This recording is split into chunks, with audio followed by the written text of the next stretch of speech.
روایت میں ہے کہ یمن میں ایک قبیلہ آباد تھا جس کا سردار حاتم طائی تھا۔ اب حاتم طائی کی سخاوت سے دنیا کا کون سا آدمی ناواقف ہے۔ رسول اللہ صلی اللہ علیہ وسلم کے زمانے میں کچھ لوگ جب قید ہو کر آئے اور آپ علیہ السلام کو یہ پتہ چلا کہ ان قیدیوں میں حاتم طائی کی قبیلے کی ایک خاتون بھی ہے، تو حضور پاک صلی اللہ علیہ وسلم نے ارشاد فرمایا کہ خاتون کو رہا کر دیا جائے۔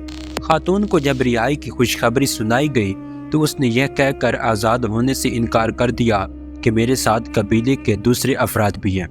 آپ علیہ السلام نے پورے قبیلے کو آزاد فرما دیا اور مال غنیمت بھی واپس کر دیا، اور نہ صرف اپنی طرف سے انعام و اکرام سے نوازا بلکہ بنفس نفیس سرحد تک چھوڑنے کے لیے تشریف لے گئے۔ حاتم طائی کی سخاوت کے ضمن میں ایک قصہ بیان کیا جاتا ہے کہ روم کے بادشاہ کے دربار میں ایک دن حاتم طائی کی سخاوت کا تذکرہ تھا۔ ایک شخص نے بتایا کہ حاتم طائی کے پاس ایک بہترین عمدہ نسل کا گھوڑا ہے جو ہوا کی رفتار سے دوڑتا ہے، خوبصورت اتنا ہے کہ جو بھی اس کو دیکھتا ہے بس دیکھتا ہی رہ جاتا ہے۔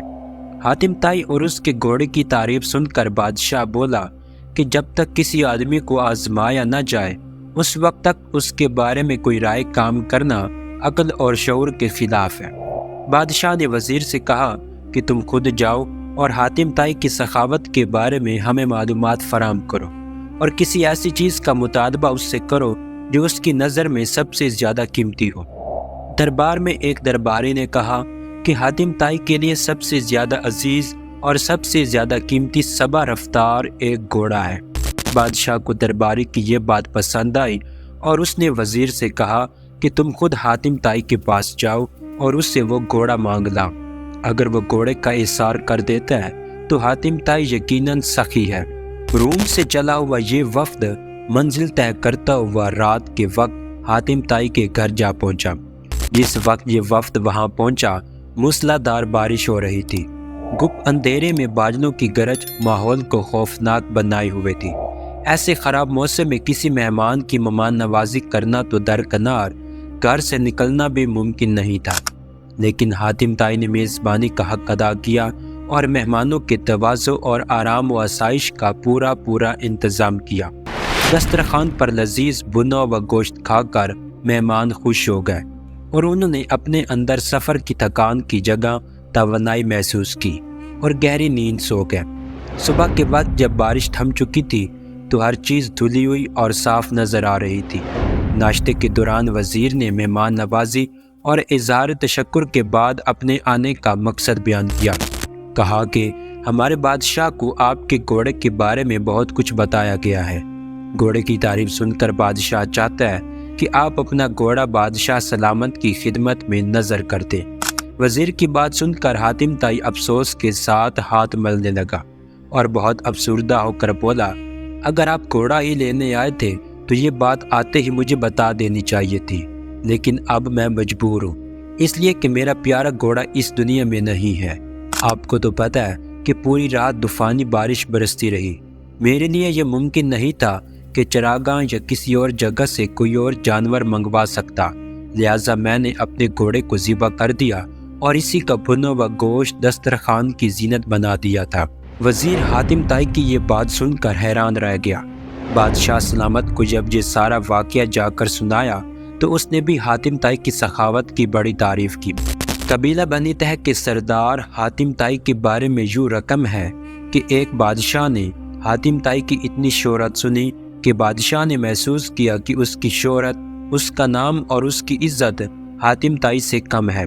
بادشاہ کا دل بغض اور حسد سے بھر گیا۔ اس کے دل میں یہ وسوسہ آ گیا کہ جب تک حاتم طائی زندہ ہے مجھے حاتم سے زیادہ عزت و شہرت نہیں مل سکتی۔ شیطانی ذہن کو استعمال کرتے ہوئے اس نے ایک چالاک، فساد پسند اور لالچی شخص کو اس بات پر مامور کیا کہ وہ حاتم کو قتل کر کے اس کا سر اٹھا لائے۔ کرائے کا یہ دہشت گرد اور قاتل شخص اپنے ترکش کو تیروں سے بھر کر اور تیز دار تلوار کو میان میں رکھ کر حاتم طائی کے ملک کی طرف روانہ ہو گیا۔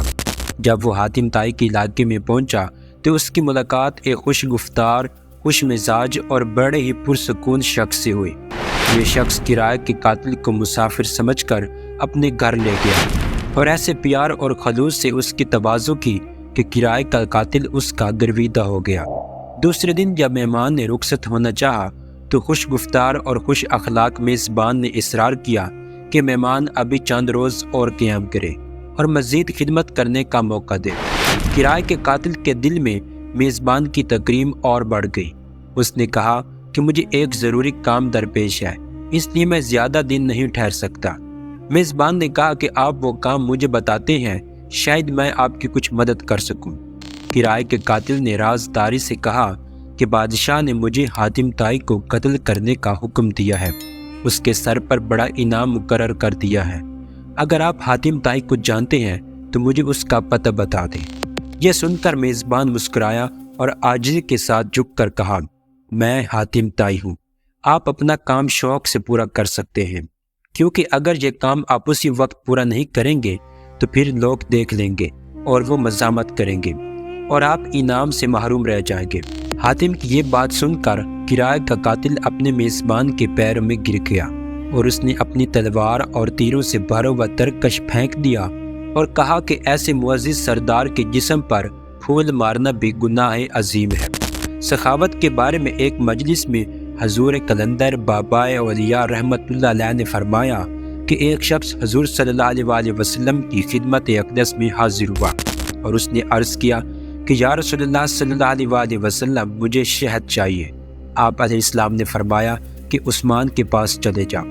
جب یہ شخص حضرت عثمان غنی رضی اللہ تعالی عنہ کی خدمت میں پہنچا تو وہاں بہت سارے اونٹ بیٹھے ہوئے تھے اور گیہوں کی بوریاں لادی جا رہی تھی۔ اس شخص نے دیکھا کہ ایک بوری کا منہ کھل گیا اور اس میں سے چند کلو گیہوں زمین پر گر گئے۔ حضرت عثمان غنی رضی اللہ تعالی عنہ نے جب یہ دیکھا تو انہوں نے اپنے ملازم سے باز پرس کی اور اس کو ڈانٹا ڈپٹا کہ یہ گیہوں زمین پر کیوں گرا ہے۔ آنے والے شخص نے یہ دیکھ کر واپسی کا فیصلہ کیا اور پھر آپ صلی اللہ علیہ وسلم کی خدمت میں حاضر ہوئے اور فرمایا کہ یا رسول اللہ، مجھے شہد چاہیے۔ حضور اقدس صلی اللہ علیہ وسلم نے پھر یہ ارشاد فرمایا کہ عثمان کے پاس چلے جا۔ سوالی شخص نے ساری کارگزاری بتائی۔ آپ علیہ السلام نے پھر بھی فرمایا کہ عثمان کے پاس چلے جا۔ یہ شخص دوبارہ حضرت عثمان غنی رضی اللہ تعالی عنہ کی خدمت میں حاضر ہوا اور ان کے ملازم سے شہد مانگا۔ ملازم نے حضرت عثمان غنی رضی اللہ تعالی عنہ سے کہا کہ اس آدمی کو شہد چاہیے۔ حضرت عثمان غنی نے فرمایا کہ اسے شہد دے دو۔ ملازم نے برتن مانگا۔ آنے والے شخص نے کہا کہ میرے پاس تو برتن نہیں ہے۔ ملازم نے پھر حضرت عثمان غنی رضی اللہ تعالی عنہ سے عرض کیا کہ حضور، اس کے پاس تو شہد لینے کے لیے برتن ہی نہیں ہے۔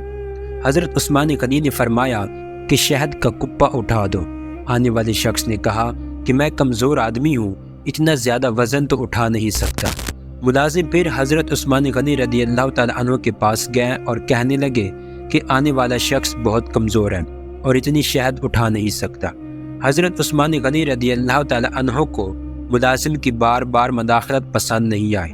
ذرا تیز لہجے میں فرمایا کہ اونٹ پر لاد کر دے دو، اور آنے والا شخص اونٹ پر شہد لے کر چلا گیا۔ یہ واقعہ بیان کر کے حضور قلندر بابا اولیاء رحمت اللہ علیہ نے فرمایا کہ مجھے اس بات پر حیرت ہے کہ ہر مسلمان دولت مند بننا چاہتا ہے، لیکن کوئی آدمی حضرت عثمان غنی رضی اللہ تعالی عنہ کے طرز عمل کو اختیار کرنا نہیں چاہتا۔ یہ پیغمبرانہ اوصاف اور طرز فکر جب بندے کے انداز سے متحرک ہو جاتے ہیں تو وہ دیکھ لیتا ہے کہ کوئی شے براہ راست موجود نہیں، ہر چیز کا وجود اللہ کی حاکمیت پر ہے۔ سارے جہانوں کا بادشاہ اللہ ہی ہے۔ انسان زندگی میں جس چیز کو حاصل کرنا چاہتا ہے تو ضروری یہ ہے کہ اس چیز سے متعلقہ لوگوں کی صحبت اختیار کی جائے، مگر ہم شیطان کی قربت کے گوگر ہیں تو شیطان کی اوصاف پسند کرتے ہیں، اور اگر ہم رحمان سے قریب ہونا چاہتے ہیں تو رحمان کی صفات اختیار کرتے ہیں۔ اگر آپ بھی اللہ تعالیٰ کی قربت اختیار کر کے کائنات میں ممتاز ہونا چاہتے ہیں تو اللہ کی مخلوق کی خدمت کیجیے۔ بلا شبہ محبت رکھنے والے لوگ اللہ کے دوست ہوتے ہیں، اور دوست پر دوست کی ہمیشہ نوازش ہوتی ہے۔ اللہ تعالیٰ آپ کو اور مجھے سخاوت کی عنایت عطا فرمائے، آمین۔